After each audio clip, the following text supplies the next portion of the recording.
A young boy was shot and killed on Wedgewood Drive just before 6 o'clock Wednesday night. We're just learning the child's name, Sinzae Reed. He was 13 years old.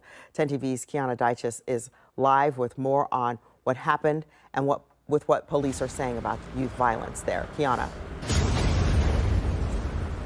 Well, Tracy, this is the 111th homicide in Columbus this year, and it comes just a few days after a 15-year-old girl was shot and killed in Franklin Park, and it's raising questions about what is being done to stop crimes like this. Now, the shooting happened on Wedgewood Drive just before 6 o'clock Wednesday night. Police found the 13-year-old boy shot on the street.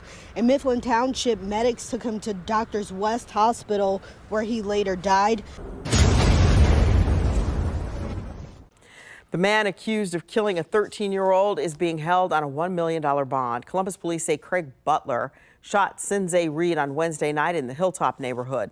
Court records say Butler shot multiple rounds at Reed. The 13-year-old died shortly after.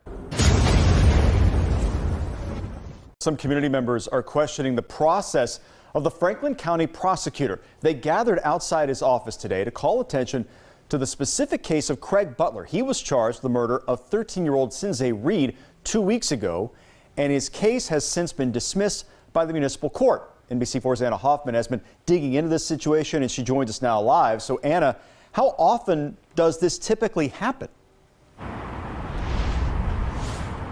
Jared, a felony case being dismissed by the municipal court is typical protocol for the county prosecutor. The next step is normally indictment, and then the case will be picked up by the common pleas court. But right now, there's no word on when and if that will happen.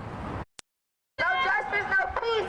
Family and friends of 13-year-old Sinzae Reed gathered outside the Franklin County prosecutor's office to demand answers. I will not stop until I'm heard, because Sinzae Reed deserves justice. Reed was shot and killed on October 12th at the Wedgewood Village Apartments. The next day, 36-year-old Krieg Butler Sr. was arrested and charged with Reed's murder. Witnesses say they saw Butler exit his truck before the shooting, then get back in and drive away after.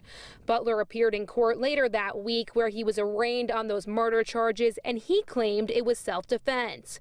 Court records show on October 20th the case was dropped by the municipal court out of a request of the prosecutor. Butler has since been released, his bond dismissed, and he is now technically walking free. This man left the scene and how to get caught by SWAT 2 days later, and then y'all let him out. It's been 1 week since the case was dropped, and there are no signs of it being picked up by the common pleas court.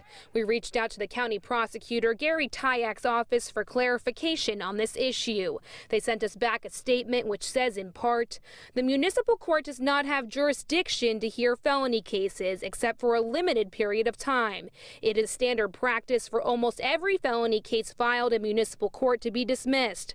This particular case is still under review for possible presentation to the grand jury, and unfortunately, I cannot advise you when the case will be presented to the grand jury.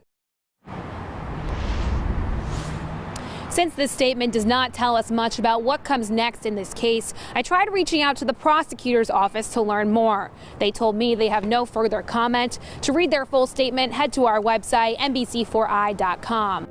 Late nights walking through your door. You know what I'm asking for. I need you to